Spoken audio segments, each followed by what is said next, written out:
we'll be talking about what a disciple is, because we want to be sure and go out of here, if we haven't already, we want to go out of here with an understanding of what that is. Because if you're going to make disciples, you need to know what one is, right? And of course, you're not going to do very well at making disciples unless you are a disciple. So we need to really be clear about that, and we'll be coming back to it to spend a lot of time on it. Now then, we're ready for the main thing that I want to talk to you about. And don't go there first, but as you come through those, you run on to lead them into doing everything I've told you to do. Now, I word it that way because it's not talking about teaching them that they ought to do something. You might teach someone that they ought to ride a bicycle, but they couldn't ride a bicycle. Right? You're talking about teaching them in such a way that they actually do the things that he said. Now that's the center focus, from my point of view, of what it is that we're doing.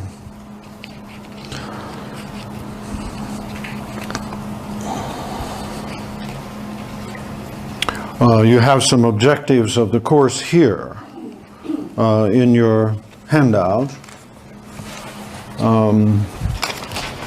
And you can look at those, and that will be helpful.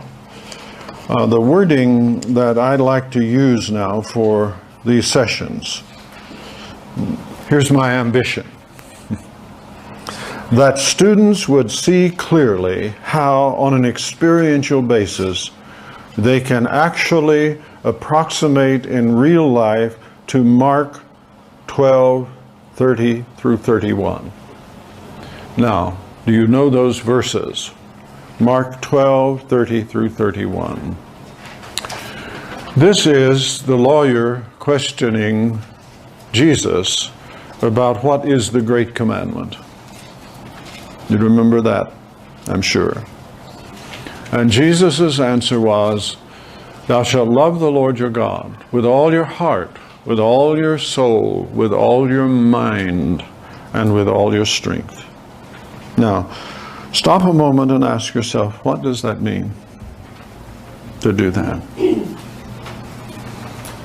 Now, in order to work that out, we're going to have to talk about your parts. How do you love God? With your heart. How do you love God? With your body. Your strength. How do you do that? What does that mean? So we're going to have to talk about the parts. And then, of course, Jesus added, you should love your neighbor as yourself. And we're going to try to see that in connection with this, lead them into doing everything that I have commanded you. Because you don't do that by teaching them to do things. You cannot do that by teaching them to do things. See, that's one of the curses of serious Christianity through the ages, is that it has degenerated into legalism.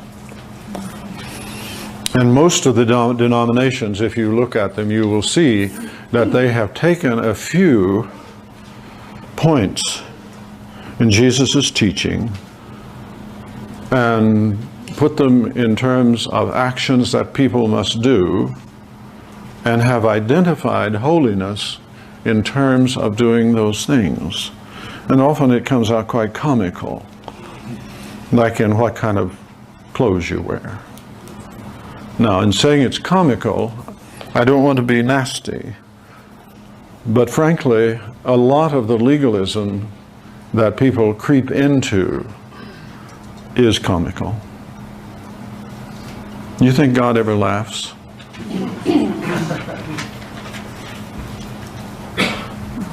And the things that we might fight over and split on usually fall in the area of legalism. I have never known a church split over thou shalt love the Lord your God with all your heart, with all your soul, with mind and strength, and your neighbor as yourself. I want to ask you, have you ever known a church split over that? Now, when I ask a question, I seek answers in terms of, because I'm apt to say things that aren't true.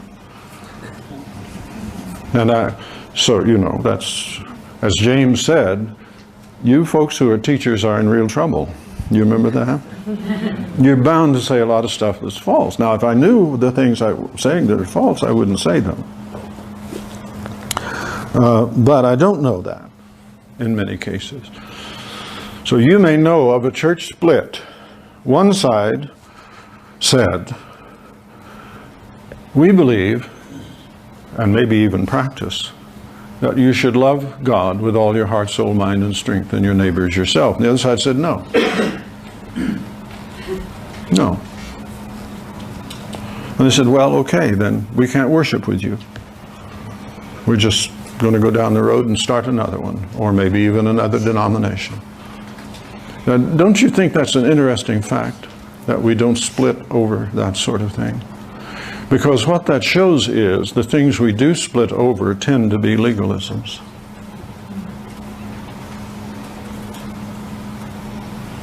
Or even not that, just personal feuds.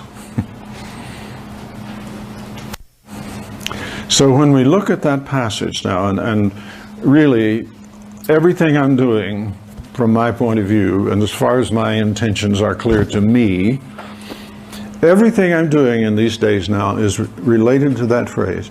Lead them into doing everything I've told you to do. Now, I don't know what will happen because the Lord is running the show. But it's fair that I would tell you what my intentions are.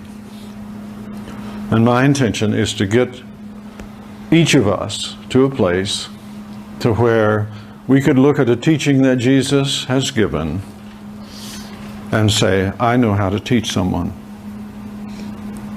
to the point where they would do that. They would do it easily, and they would do it routinely, because it drops off of them like fruit drops off of a tree. That's what they do. So, what would be a good thing that Jesus said? Well, you can start at various levels, because his teachings are at various levels. Like the big commandment there in Mark, that's at the top level. And we actually want to think about that, because our teaching needs to be at the level of the Great Commandment. How does that relate to praying for those who persecute you, and not with gritted teeth? Bless them, Lord. How does that relate? So we have to think about the levels of teaching and how we're going to teach people to do things. And so I'm going to spend our time in one way or another mainly on that project. Now, I need to ask you, is that something you're ready for?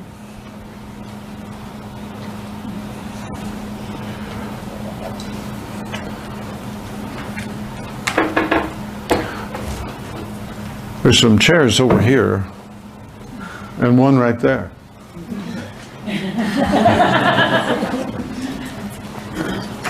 You see, I said something years ago in the Spirit of the Disciplines, I think it's on page 16 or somewhere, that I do not know of a single local church or organization that has a plan to do that. And now I say it again in the hope that some of you are going to say, yes, here is a church, here is a group that does that.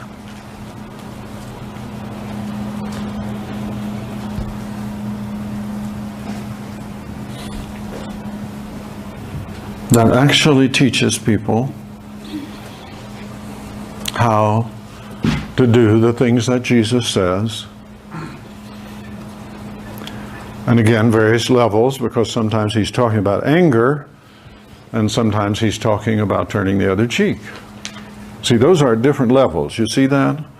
If you're an angry person, you're not going to deal with the other cheek stuff. Right? If you get stuck at the other cheek stuff, and you're not thinking about anger, it's not going to work. Okay? But have you ever known a local group that taught people how to turn the other cheek? Not that they should.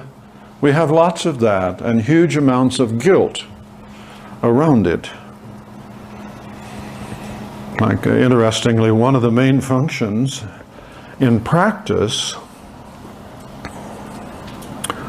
of the Beatitudes is to make people feel guilty. You read them and you just feel, oh, it's so awful. I'm supposed to be poor. I don't want to be poor. I'm supposed to mourn, but that's why I take Advil or something stronger. And so people are just, they don't know what to do with it, with the teachings of Jesus. And so this part of the instructions is unfortunately lost.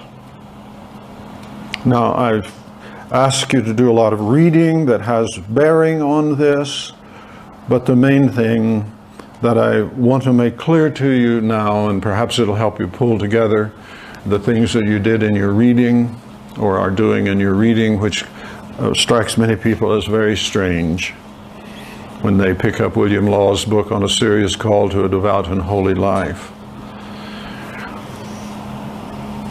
It gives you a different perspective on things, you know, and changes perhaps the whole approach that one has been taking. Or I ask Howard to have you read Calvin's golden booklet on the Spirit Christian life. And it gives you a side of Calvin you may never have heard of. Or Andrew Murray on humility. And then I think you've been dragged through a couple of my books. Right? And that can get kind of confusing at the start especially.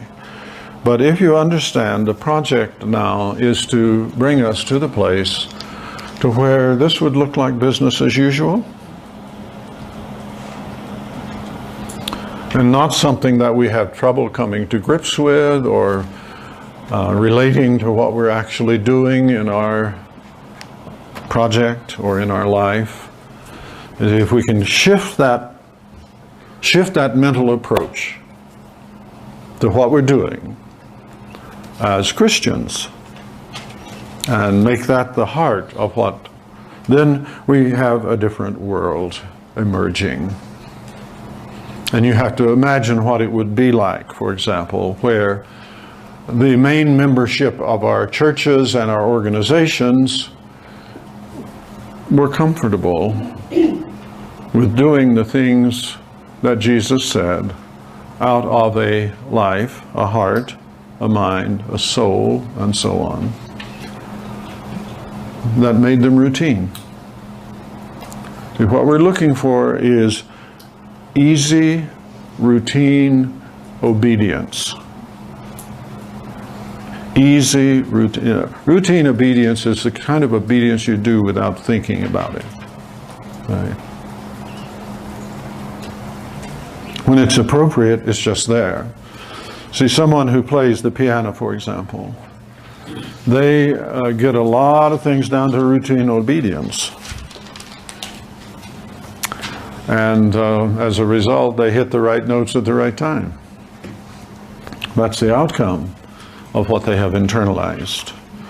And that's the nature of human action generally. Unfortunately, it works for sin too. Because what you see in many people is routine, easy sinning. And it's a really great issue for us to come to think, well, that could be shifted so that what was good and right and what Christ has called us to is what we do as easily and routinely as we now sin.